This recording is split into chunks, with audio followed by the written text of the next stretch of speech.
Today in Waterbury, we expect an update from police on the arrest of 2 minors in connection to a deadly double shooting that happened on the 4th of July weekend. Yeah, it happened right outside the LA 42 nightclub, which you're looking at there. It has since closed. Your reporter Sierra Jordan live outside Waterbury Police this morning with everything we know so far. Good morning. Waterbury Police will be giving an update this afternoon, and this comes one day after both teenage suspects were arraigned on murder charges, and they're not releasing their names because of their age.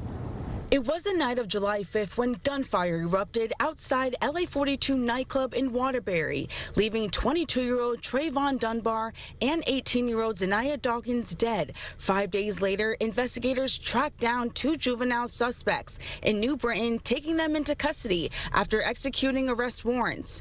During that operation, police recovered several handguns and other evidence. Both now face serious charges, including murder, conspiracy to commit murder, and unlawful discharge of a firearm. The Department of Consumer Protections tells us the club's owner canceled their liquor license following the shooting. LA 42 nightclub has since closed.